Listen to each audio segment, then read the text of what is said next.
ایک مومن کے لیے اصل اس نقطے پر ذرا غور کرنے کی ضرورت ہے. اصل عید کا دن ایک مومن کے لیے یہ ہے کہ اللہ تبارک و تعالی اس سے راضی ہو جائے. اسی لیے ذرا دیکھیں, آپ نے ہفتے بھر کی نماز اللہ کے لیے پڑھی ہے, اس کے شکریہ میں آپ جمعہ کو عید کا دن مان رہے ہیں. آپ نے ایک مہینہ اللہ تبارک و تعالیٰ کے لیے روزہ رکھا ہے اور رات میں جا کر کے عبادت کی ہے, اور اس امید پر آپ عید منا رہے ہیں کہ اللہ تبارک و تعالیٰ آپ سے خوش ہو اور آپ کے گناہوں کو معاف کر دے. تو اصل عید کا دن ایک مسلمان کے لیے کیا ہے کہ اس کا مالک اس سے مل جائے. اسی لیے ایک نقطہ میں آپ کے سامنے رکھوں, ذرا غور کیجئے. آپ یہاں سے جا کر کے اس بار تجربہ کر لیجئے گا.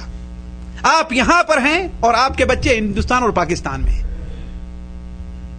ان سے پوچھئے کہ انہیں کس دن زیادہ خوشی ہوتی ہے, عید کے دن خوشی ہوتی ہے یا جس دن آپ چھٹی جائیں گے, آپ سے ملاقات ہوگی اس دن خوشی ہوگی؟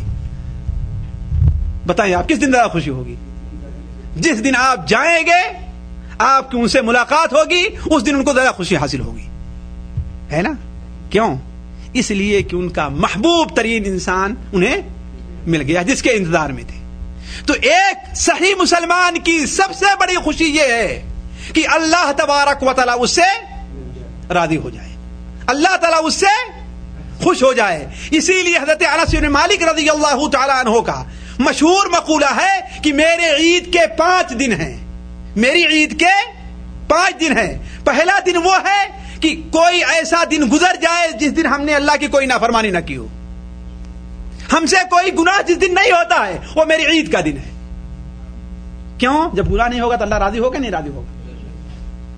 تو میری عید کا پہلا وہ دن ہے کہ جس دن مجھ سے کوئی گناہ نہیں ہوتا ہے, اور میری عید کا دوسرا وہ دن ہے جس دن میری روح سلامتی کے ساتھ قبض ہو جائے اور نیک لوگوں کی روح قبض کرنے والے فرشتے میری روح قبض کریں.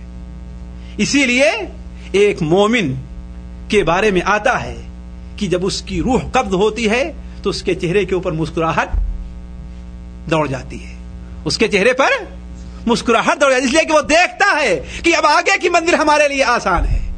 نشانے مرد مومن باتو گویم چمر گایت تبسم بر لبے ووست. ایک مومن کی نشانی تجھ سے میں بتا رہا ہوں کہ جب موت آتی ہے تو اس کے چہرے کے اوپر مسکراہٹ, اس کے ہونٹوں میں مسکراہٹ رہا کرتی ہے. تو دوسری میری خوشی کا عید کا دن وہ ہے جس دن میری روح نیک لوگوں کی روح قبض کرنے والے فرشتے نکالیں گے. اور میری خوشی کا تیسرا دن وہ ہے کہ جب قیامت کے دن کچھ لوگوں کے چہرے کالے ہو جائیں گے اور کچھ لوگوں کے چہرے سفید ہو جائیں گے. نیک لوگ اور مومنوں کے چہرے سفید ہوں گے, اللہ تعالی ہمیں ان میں شمار کرے, اور بدبخت اور کافروں کے چہرے کالے ہوں گے. یوم تبیض وجوہ وتسود وجوہ. قرآن مجید میں اللہ تعالی ارشاد فرماتا ہے, کہا جس دن میرا چہرہ سفید ہوگا اور میرا نامہ اعمال میرے دائیں ہاتھ میں ہوگا, وہ میری خوشی کا دن ہے.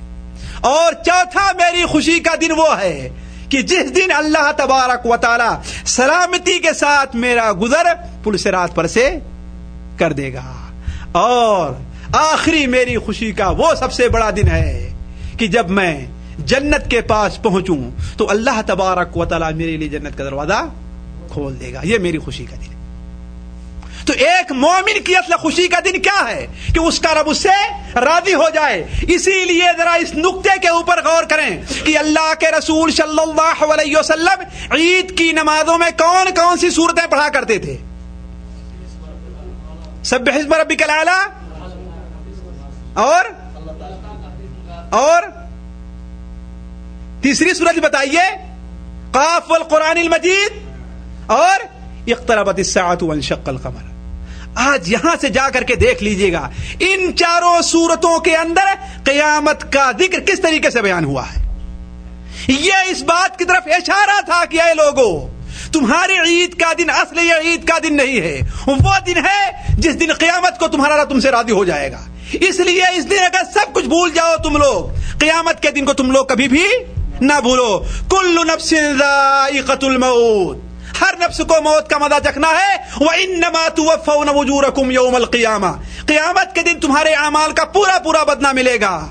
پھر فَمَنْ زُحْزِحَ عَنِ النَّارِ وَأُدْخِلَ الْجَنَّةَ فَقَدْ فَازَ وَمَا الْحَيَاةُ الدُّنْيَا إِلَّا مَتَاعُ الْغُرُورِ. جسے جنت میں داخل کر دیا گیا اور جہنم سے دور کر دیا گیا، وہ انسان کامیاب ہو گیا۔